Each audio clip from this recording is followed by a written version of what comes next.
guys, it's Catherine, and this week's Fangirl Freakouts video is all about the series Damien on A&E. Now, I did a video a while back about Devil's Night, which is a live tweet that I do with Erica from the Nerdy Girl Express, where we watch Lucifer at 9 on Fox and then Damien at 10 on A&E.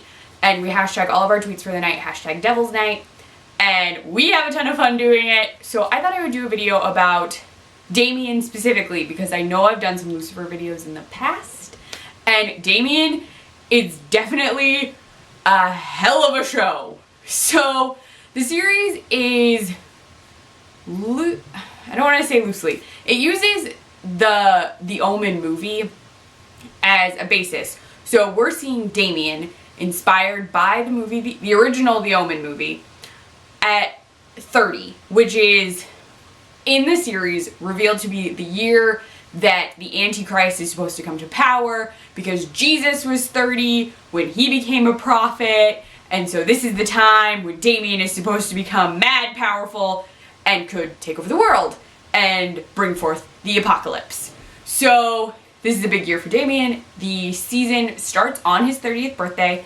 and things just start going crazy. We learn that Damien has experienced a ton of weird events throughout his life, some from the movie, so like the death of his mother, the death of his father, and then we also learn that crazy things have been happening to him just forever. Weird things happened while he was at school. He had to be shuffled around a lot because of issues that would pop up.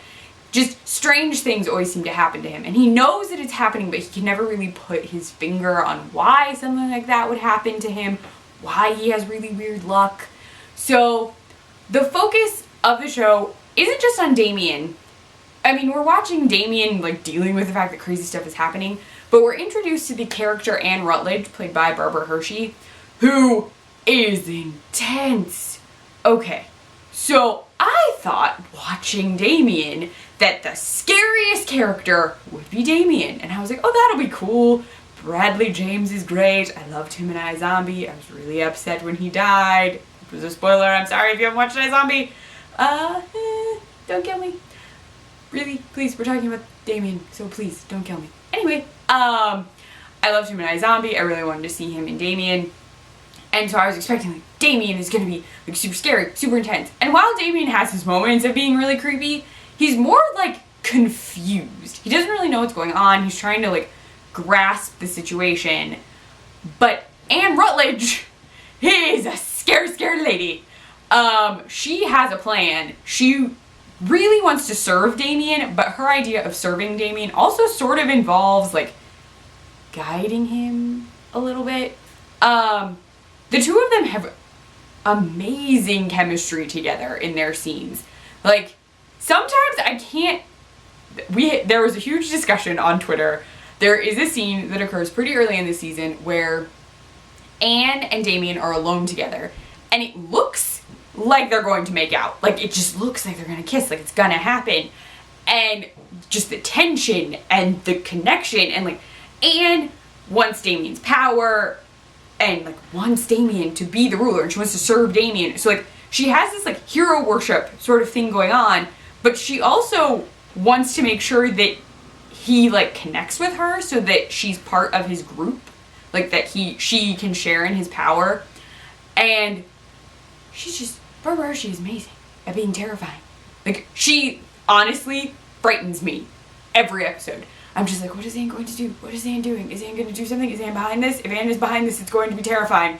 Oh, like, that's my frequent reaction to the show, is what is Anne doing? And you should be afraid if Anne is doing something. So besides Barbara Hershey as Anne, Scott Wilson plays a character, John, who has been involved in Damien's life for a very long time. He sort of, I think he controls, like, the Thorne estate a little bit in some capacity. I don't remember it ever being discussed in detail, but he's been the one who's helped Damien, like, switch schools. He's sort of helped Damien out in certain situations. But John and Anne are connected to each other. There's like a Damien cult that exists, and they want to serve the Antichrist. They want to do everything they can for the Antichrist. And John is like the head of that organization, and he wants Damien to be the leader. like their rightful leader, sort of. He wants to actually like ensure that Damien is doing exactly what he wants Damien to do. So while Anne is very hero worshipy and like dedicated to Damien, John is dedicated to him, but it seems like John is sort of using Damien as a device for his own power. Like if he controls the Antichrist, he controls the world, sort of thing. And in recent episodes, we've seen him interacting with Anne and discussing Damien, and they just revealed that John is more wary of Damien than Anne. I don't want to get too spoilery because I really do think you should check this series out. It's super intense. It's really just, everything happens quickly and intensely, and there's just so much, and it's so well done that just watching it every week is so amazing. Like, I just love watching it. The show is created and run by Glenn, oh, I hope I don't butcher your last name. If I do, I'm really sorry. Mazzara? I apologize all the time because I always screw up people's last names. He's really active on Twitter, which is great. He's tweeted us a few times and interacted with us a lot. And he loves this show. You can definitely tell. I mean, he created it. But beyond that, he's also just really like excited about it and sharing it with fans. Slight moment that I had with him on Twitter. There's an episode where a guy stabs himself with a pair of scissors at a police station, and I just thought it was so...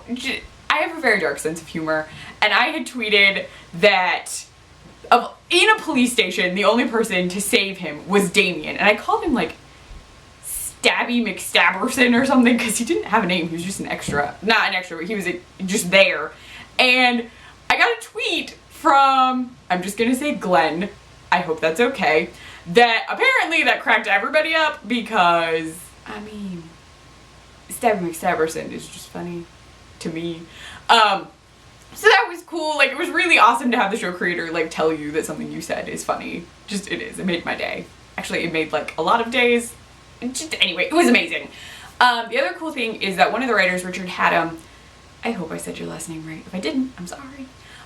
He wrote a really amazing episode that aired 2 weeks, it was last week, while I'm filming this video, it was last Tuesday, called Temptress, and that episode was intense. Like, it was all kinds of crazy and woo, just all the awesome. I don't know, it was great. I thought it was super cool. I really liked it. He was really involved on Twitter. Like, he is just in general, but he was involved that night just to see how what people thought about the episode, and I was very impressed. I really liked it. New characters have popped up, new plots have popped up. I also really, really like the Hellhounds. I just think Hellhounds are cool. And the dog who plays the main Hellhound is adorable. It's a huge Rottweiler, like, it's so cute. I'm not the only one who thinks he's cute. There's a kid in the show who commented on the fact that he wanted to keep playing with the dog, even though he almost died. But yeah, the show is amazing. You should definitely check it out. I should have researched where you can find it online to catch up, but I'm not 100% sure. I know A&E has had the first episode posted on their website. I think you can find it. I'm guessing somewhere. It has to be somewhere. Hulu, I know it's not on Netflix yet. My guess would be Hulu. Do not take my word on that. I'm not 100% sure. I'm sure you can find it. If you can't find it and really want to start watching, there are 3 episodes left. We have recaps on our site, The Nerdy Girl Express. There are some recaps on other sites. A&E will have information. If you really want some intense recaps, you can find me and Erica on Twitter, and we will fill you in on everything you need to know. We will tell you. I promise. I will not spoil. I will just spoiler it all for you so you can watch the last 3 episodes, because I have a feeling the finale is going to be epically intense. The last episode was super horror inspired. It was great. There was a Psycho-esque scene. There were axes. There was a torture-y barn thing. It's just an awesome show that you really need to be checking out over on A&E. It's on Tuesday nights at 10 p.m. after Bates Motel. If you want to join in our Devil's Night live tweets, just during the 10 p.m. time slot, you just hashtag Damien, hashtag Devil's Night. We'll find you. We love having people join. We chat. We get very excited. If you want to find me on Twitter, it's at CluffNotes. Erica is at Quiet Like a Storm. She also tweets out of, well, a lot of people tweet out of the the Nerdy Girl EXP Twitter. It's the Nerdy Girl Express Twitter account. You can also find me on my blog, clefnotes.wordpress.com. The Nerdy Girl Express's website is just thenerdygirlexpress.com. I also run their Snapchat, the Nerdy Girl EXP, and I post iZombie themed recipes over on the iZombie support group website, which is just iZombiesupportgroup.com. Bye guys!